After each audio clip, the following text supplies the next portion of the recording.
Okay, I have just finished Men at Arms by Terry Pratchett, the second book in the City Watch set in the Discworld series, right? I think it's like 5 or 6 books. That's the second book of that set done. And it is, well, this is the review of it. It's the 7th of May, 2023.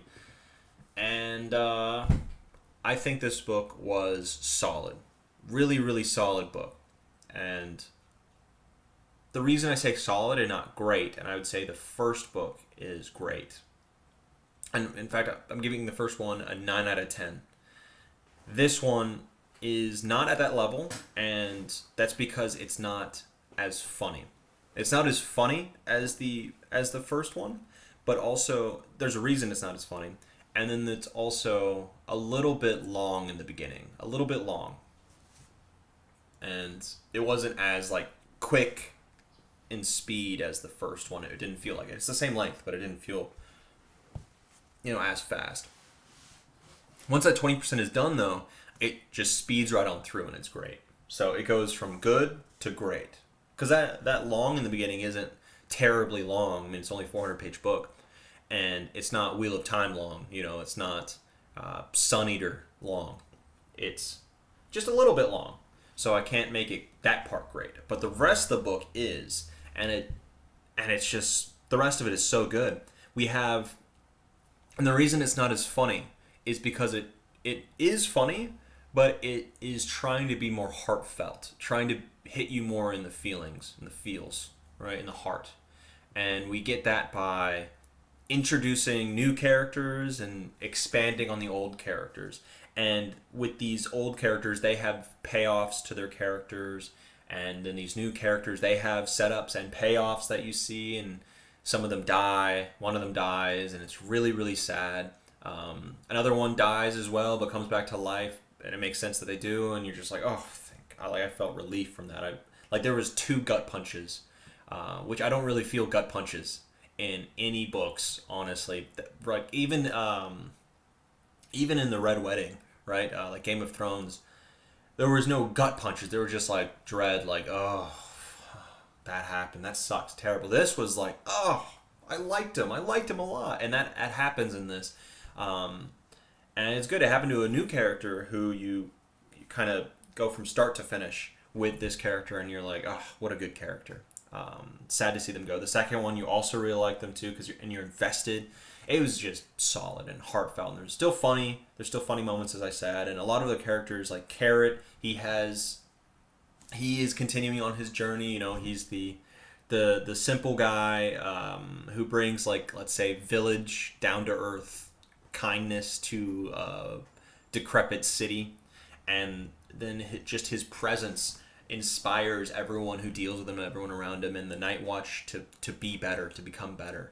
Even Vimes, who his goodness is masked by, and was masked for years by, just the bottle, being at the bottom of a bottle, right? Because, for years he was just an impotent night watchman with no real, like, authority. And he wanted more, and he couldn't, and he had no power, so he kind of just was drinking his life away. But with the insertion, and that was one of the beauties of the first one, right? And this also carries on to this one too, with the insertion of Carrot into the mix, with his own, I guess, his own character and his own way of handling himself and inspiring people. He's able to have Vimes also get off the bottle and become better. He's able to get Nabi to, stop stealing as much, or stop kicking people when they're down as much, and be useful. And Nabi likes to be useful. Same with Colin. Colin is also more useful than before, which is also good. And they're now we have these new characters who are coming in, and they're being inspired as well, to be better. And then them as a characters themselves, they're working with themselves to be better as well. It's just really good. Vimes becomes like the city watch, just like the leader of the city watch, and he's like a knight now, which is what he's like really good for. He's getting older, and so he's no need for him to like run around the streets, but he is now going to be the one controlling everything. Carrot's the one who's now captain, so just one down from them, and he's he's going to be the one in control of the day-to-day, like on the ground stuff, which is really good. It's perfect for them, and I'm excited to see how that plays out in the next book, because I think it's perfect, right? And we get the Night Watch has been expanded to like 56, from like 4 to 56, you know, like crazy. And then you have Carrot, who he found out, like he was confronted with his lineage and how he's like the rightful king. However, he doesn't want any of it. He's thrown it all away, hid it, let's say, under unknown area, but he's hid that information because it was compiled. That's part of the reason why, like the bad guy was doing the bad guy stuff. This with the gun, this book, and he's confronted with it by the patrician, and he's like, hey, like, you know what you are, right? And he's like, basically, he's like, yeah, I know, but I don't need all that. He's not very. He doesn't believe much in the king, in the role of the king, and he kind of just likes what he's doing, right? That like hits his thing, and we can all agree as readers, I think, and you're supposed to, that this is his thing. So it's really, really, really good. Like really solid book. 20% again being good, 80% being great. So solid book. 8.2. A little bit long in the tooth in the beginning, and less funny, but trade-off obviously is introducing more characters and new plot, and then also just way more heartfelt, and I really enjoyed that.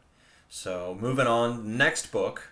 I've done 2 books, and I was thinking, we might want to start this the next Sun Eater book, the 3rd in the series of 5, but good God, do I not.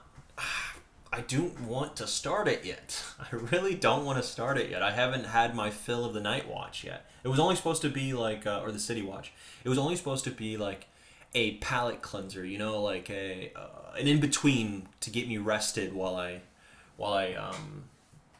before I jump into the 3rd book. But man, this has turned out to be just better, and it does a lot. A 400-page book. The pacing, I feel, is just much easier to do and to succeed at, to have a good pacing.